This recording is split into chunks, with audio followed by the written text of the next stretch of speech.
Hey, what is up? Welcome to this episode of the Wantrepreneur to Entrepreneur podcast. As always, I'm your host, Brian Lofrumento, and you all know how excited I get about entrepreneurs who are making people's lives better. And today we have got an entrepreneur that 100% fits that criteria. This is somebody who, he's a multi-time entrepreneur. He has started multiple incredibly successful businesses. And what I think is even more impressive than starting great businesses is positively impacting over 1 million lives. I'm so excited for all of us to hear this entrepreneur story and to learn from him. So let me introduce you to today's guest. His name is Zakhar Azatian. Zakhar is the founder and CEO of BeHard, which is based in San Francisco. He's a 2-time founder with 1 successful exit, and he has over 6 years of experience building B2C products that empower people to take on challenges and transform their lives, now impacting over 1 million users, changing their lives through his app BeHard. And trust me,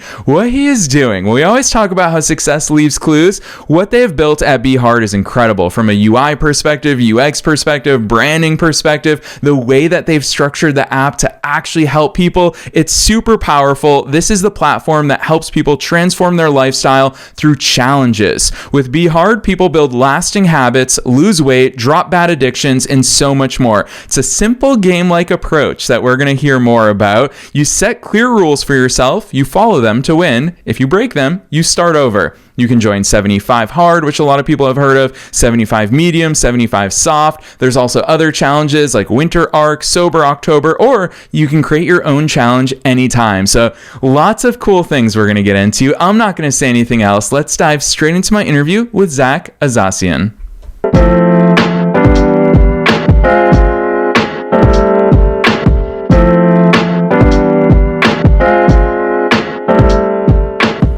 All right, Zach, I am so very excited that you're here with us today. First things first, welcome to the show. Thank you for having me, Brian. Yes, it is such a pleasure, especially because off the air, you let me geek out and practice a little bit of my Ukrainian. It's been a while for me, so I got to touch up on that. So first things first, I'm going to put the spotlight on you and ask you to take us beyond the bio. Who's Zach? How did you start doing all these cool things? To be honest, I started from engineering, just like I was always keen on into like some combination of science, like some artistic stuff and engineering. So that's why I started like in tech mostly. Right now I understand that it started in tech, but at that time I was just thinking about studying like to be like a software engineer, and that's how it usually starts, to be honest. Yeah, so like, and it was pretty early in my, I was like 17 or 16 or something like that, and it was like I just tried it and I really liked it. And it's also great for entrepreneurs, I guess. Like I think a lot of great entrepreneurs, as we know right now, they started like as engineers too, and I was also interested in that too. So I was thinking always about building great businesses and or about the people that build great businesses and stuff like that. Yeah. I love it's that. Maybe like a bit, yeah. And it's so cool to me because really what I see when I look at the body of your work is that you don't just think about good businesses. As a builder and as someone with a technical background, you also think about great products, and it's cool to see a great product being the foundation for a great business. That's a hard ingredient to get right. Obviously, I teased listeners a little bit about BeHard, but walk us through your entrepreneurial journey. Obviously, it's not your first business. Yeah, of course. So you want to specifically entrepreneurial, right? Not as from the start of my career? Zach, honestly, what we find so frequently is that an entrepreneur's journey builds on their career as well. So if you want to show us those building blocks, we'll take it. Yeah, of course. Let me start from the beginning. At first, I just started from, as I said, like engineering. I was a software engineer for iOS apps. So that's how it started. And I was just working on that for a long time, maybe like 4 years or maybe like 3 years, just working as an engineer. I was learning a lot in working different like product companies. Actually, from the beginning, I wanted to build a lot of my products, my apps, because I was so inspired by other products that was built before. So, but it was so cool to see like, I don't know, like Instagram popping up and like what they do like to social. It was just crazy at that time, and I was just like so inspired. I was working on that. Then in one of the startups that I was working, it's a great startup. I really love it. In Ukraine actually, we just started building like a lot of new products, and there was like an opening for the product manager position. That's actually how it transferred more like from just engineering to more like a product, more understanding more product and impacting more product metrics and stuff like that. Actually, I was doing that before as an engineer too, but that's why actually the CEO of the company noticed me and my like maybe like product potential, I would say, and they transferred me like to the product and to managing the team. And basically, then I was the product manager. I was launching like 4 or 5 like different products in B2C specifically, and a couple of them were pretty successful, like millions of dollars in revenue. It's just like numbers, but just to make sure it's they were successful, and they did actually pretty cool things like for the users. It was at the beginning, if you remember when iOS 14 was released, for example, there was like a big boom with widgets, like and everybody was doing like widgets with their families, like pictures of their families, or just like some tools, the widgets, maybe like some utilities, I don't know, like there a lot of stuff we're doing there. And for example, one of the apps was like with the widgets, and it's popped up really crazy because of all the season with the widgets. That was kind of like the beginning of my really kind of building the products that was not successful, but getting attention from the users, and also converting it to the revenue, like real numbers. It's really sometimes when you work as an engineer, it's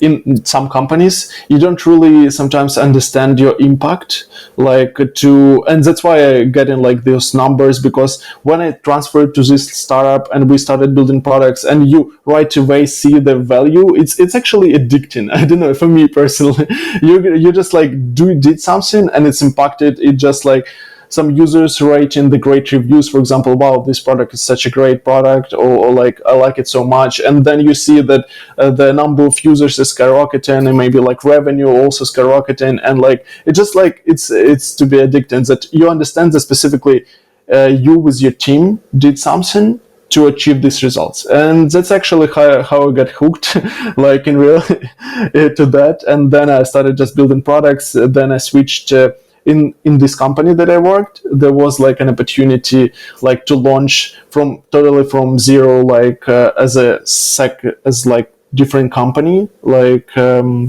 and it was like romance novels product. It was really hot at that time. It's also hot right now. So, and I just started like building the team from the scratch. I started building the product from the scratch. That's how I became like it was my first startup that I was like executive in this startup. Like it's basically like a founder. Yeah. So, and I doing everything by myself, or I mean, like with the teams that I'm working with. So that's my first company that I was doing. I think I was working on that like around 2 years. Yeah, and it was really struggling, especially at that time.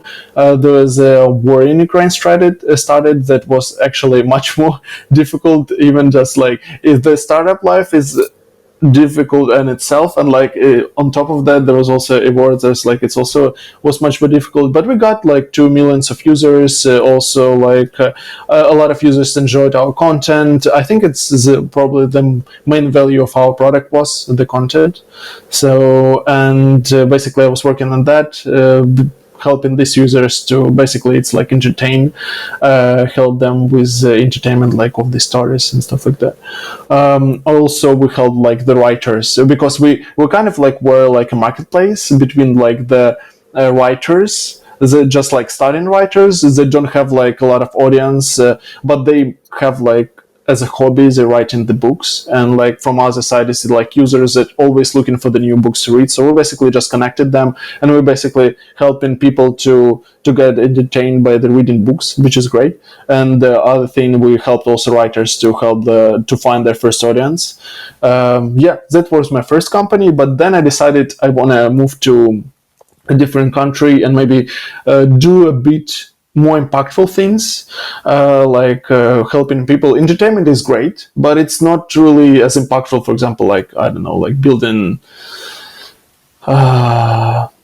like robotics or maybe some AI infrastructure right now, for example. So I moved here to US, and I started like this company.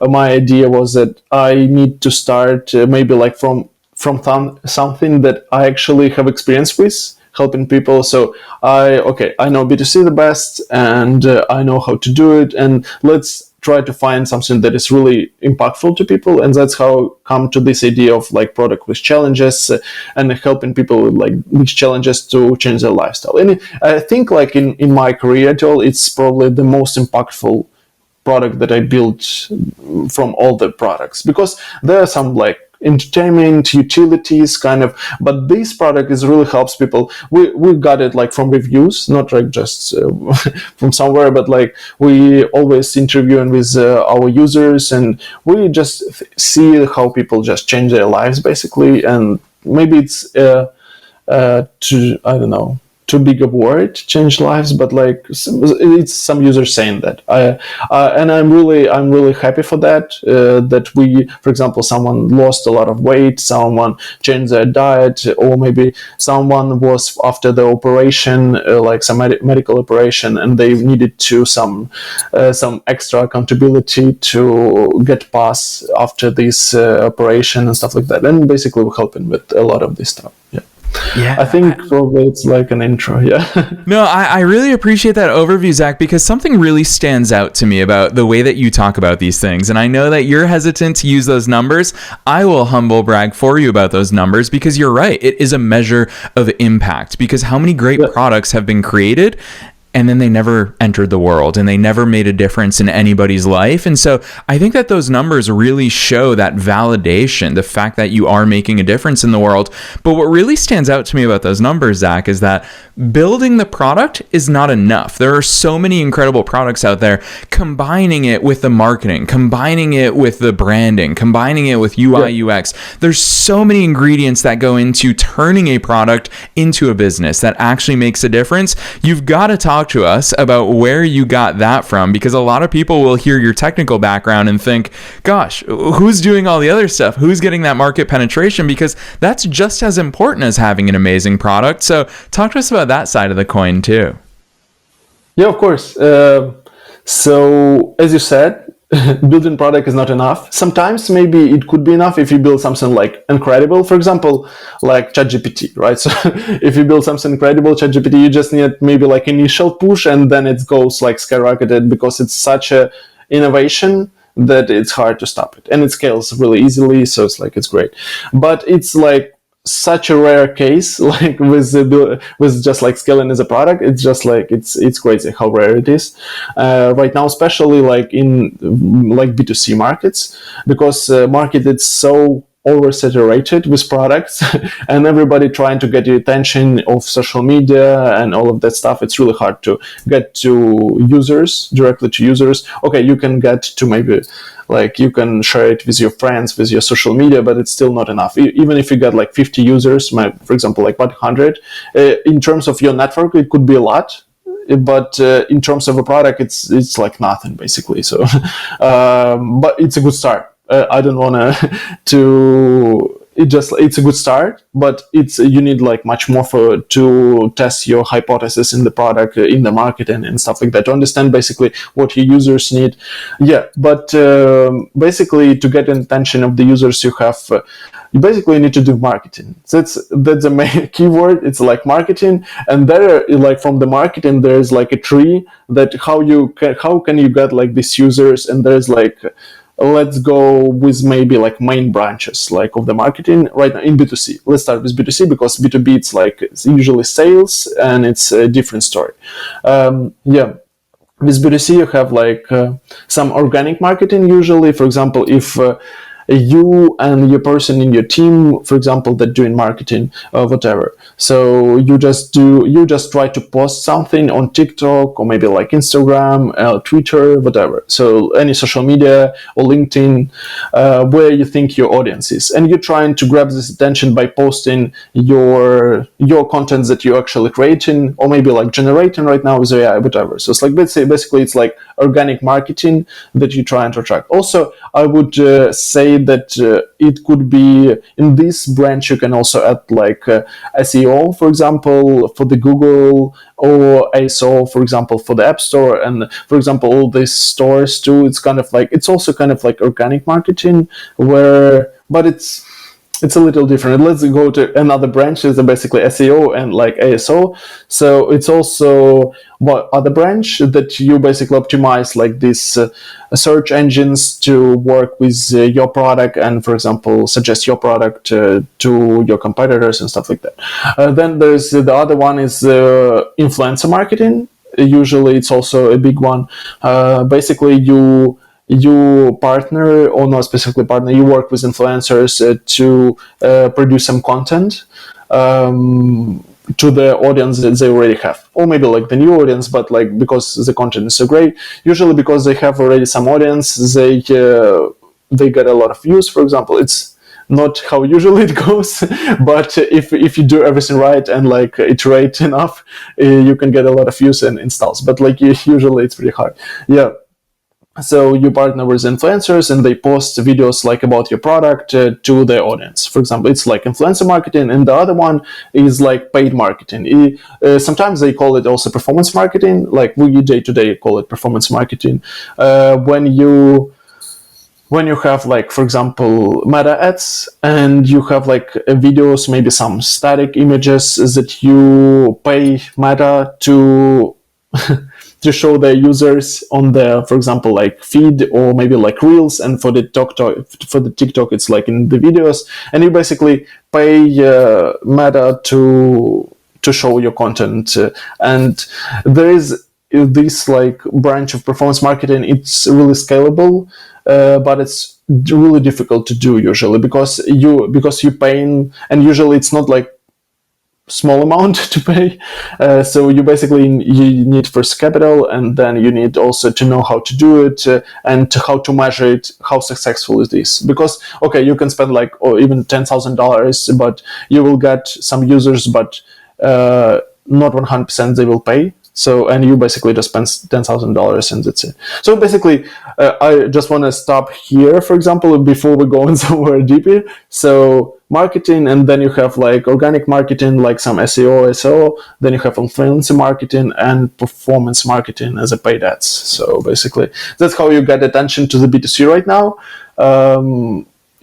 But there is also things, like I said, like ChatGPT, for example, was like the most grown product I think like in a month, the biggest amount of users or something like that, but it wasn't a marketing like specifically like in this sense. It was like such a great product and such an invention that it didn't need like a lot of marketing. I think. And I think we all heard that number of like 200 million users or something like that. That was crazy in the first month. It was crazy. Yeah, and it definitely helps. You called out having a great product, but I'll also call out having the entire internet talk about you tends to help. They definitely had some advantages there. I want to go further here though, because you talk about marketing, and what I really want to call out, Zach, is the fact that a lot of business owners have tried marketing in various capacities. And the thing that really gets to me as someone who hosts a podcast, and I've been an entrepreneur for 17 years now, it kills me when I hear people say, oh, I tried meta ads and it didn't work, or I tried SEO and it didn't work. And where I go, just having talked to as many incredible entrepreneurs such as yourself, is that it's not about trying it, it's about experimenting. It's about getting to the point where it does work for you.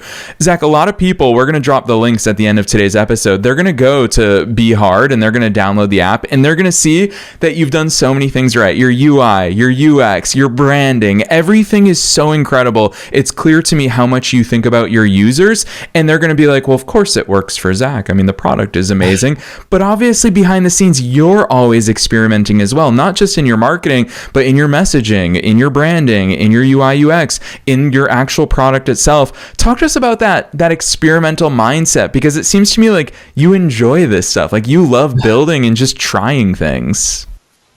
Yeah, exactly. I think that's a really good point. So you don't just try, you basically build the flow of experimentation. And sometimes it's hard to come up with it from yourself. You just need to find the people that actually know how to build this flow of experimentation. So for example, it's like on every part of the product, or I mean like the company. So because there is experimentation for the product, there is experimentation for the marketing and for different branches of the marketing, and like even different campaigns for the performance marketing, for example. So there is the idea so that you need to build a flow for experimentation. So basically, it's like a factory of experiments that can impact your metrics, whatever metrics, like marketing, product metrics, and stuff like that. And you said that we have a great product and stuff like that. It's not that we built at the beginning. So if we get to the first versions that we actually released just in a week, so it was such a different product from what it's now. It's just crazy. It's maybe I can send you like later the first version of the BeHard. It's so simple UI. They're just like black and white basically, and there is nothing like really just like some challenge with the checklist. It was like super easy, and then like with hundreds maybe like of experiments, we got to the points where we are right now. And right now I think it's also for me just the beginning. So we have hundreds of experiments in future of us, and maybe like in a year we will come to this product that was today, and it was just nothing compared to what will be in a year. So basically, and for the product, is this experimentation, like sometimes it shows the main, for B2C, the main experiment that you do, it's usually A/B test, ABC test, or any type of this experimentation. But like I would start with A/B testing, but for that you need users, usually some amount of users, and like understand what you want to change. Yeah, so it's like for the product, it's for the marketing there is A/B test too, but it's a different, a little different. Yeah. So yeah, if it makes sense. Yeah, it definitely makes sense, and it makes me want to ask you this, because I love how much you think so intentionally and strategically about all these different components of your business and of your product. But I've got to throw one mix into it, because it sounds to me like you have such a healthy mindset in the way you view this, and I think it would be very valuable for our audience. Is most people avoid thinking about or talking about revenue, and of course that's such an important growth fuel. That is literally, I view it that way, as fuel for our business to grow and do so much more. I'd love for you to talk about that, because I think whether we look at the Passion app when it comes to romance literature, or obviously what you're doing with BeHard, there's so many different ways to monetize. I'd love to hear how you worked all that out in your mind. Yeah, of course. So about the growth and the revenue. So I think the revenue, it depends. It's really, let me think. Usually it's complicated. But for the most of the cases, revenue is super important. So sometimes, so revenue is super important. I think we should start with that. And then if there is some specific case, there is sometimes some, for example, if you want to scale the product, but it's usually with the products like Uber or something. Maybe you want to start with some like maybe lower prices to scale your product to win all the market. But we will not go that route right now, because for now we're not an Uber, for example, or maybe like Facebook or something like that. That is basically like a free product was at the beginning. But usually all the products right now, it's B2C. Like you do some service for the user, for some subscription, stuff like that. And usually if you start by yourself, the revenue is super important, because and growth is super important. As you said, like about the growth, it's growth usually means more growth, and revenue means usually more growth. And the idea that it's like a cycle. So basically, especially like with a product and with the company, like if you get the first amount of your revenue, it's already the revenue that you can reinvest, and get more users already. Basically, that's the idea. So, or for example, let's get into some examples. You launch some product. Maybe you got a little revenue and you can reinvest it into paid ads, for example, or in some partnership with influencers to get even more users. And then you get revenue from this campaign and you can invest revenue into more marketing, or you can sometimes invest this revenue into the team, because usually if you hire the right team, it also means growth. So I think about the growth as a cycle.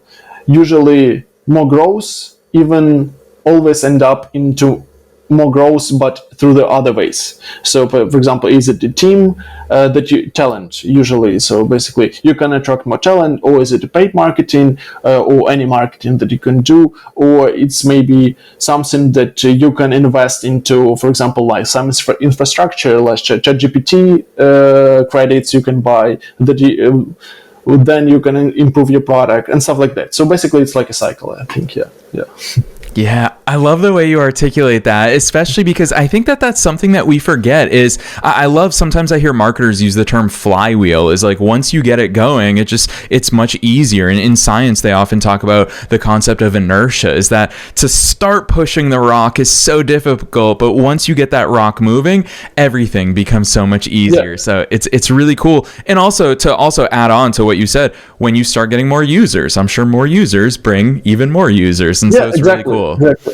Yeah. Let me ask you this. It's the one question that I ask at the end of every episode. I promised you before we hit record that time would fly by together here today, and it certainly has. So I'm going to ask you, what's your biggest piece of advice for listeners? I feel like you shared so much executive wisdom and knowledge and really growth insights and strategies and also the mindset. I think that's something that shines through so much about the way you've talked about these things today. But I'm going to ask you for that one also final piece of advice for our listeners, knowing that we're being listened to by both entrepreneurs and entrepreneurs at all different stages of their own growth journeys. What's that one piece of advice that you want to leave them with today?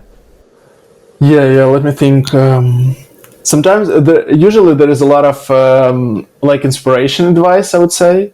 I'll maybe think about something more practical. Sometimes if you want to start specifically,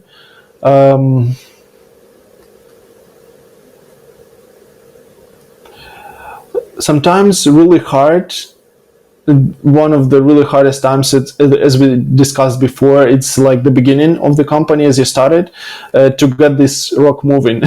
And usually it's always you move it up.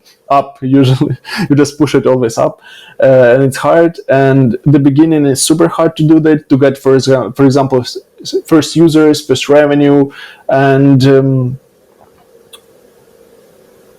to get to this point easier maybe. For example, as you alone, you don't have, for example, investments and stuff like that.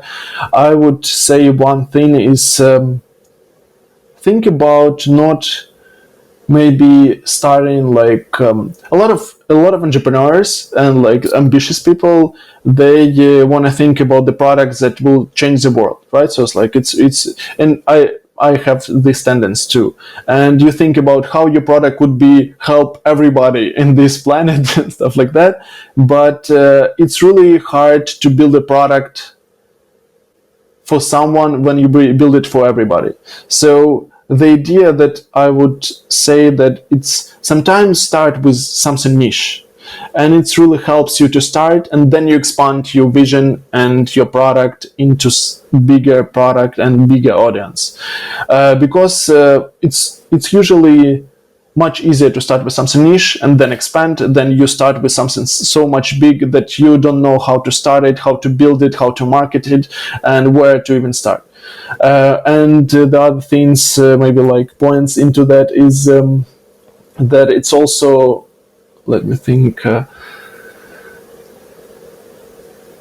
something niche could be not so interesting to the big companies at the beginning, And for example, as a Facebook, it was started like as a university social media, like one specific university, or Uber was started like as a super premium taxi driving in San Francisco or something like that. And the idea that sometimes you need to start niche to build something great. Yeah. So probably that's my practical advice, I would say. Yeah. Yes, I love that you called it practical, because it absolutely is. And I know that it's really strategic and it's also tactical. So I really appreciate that advice for our audience today. It's a really strong reminder. And yes, you pointed out, so often we push that rock uphill. And so we need to at least look for those advantages. I think that's so important. And speaking of practical, Zach, one thing that I also want to call out is we talked a little bit about BeHard.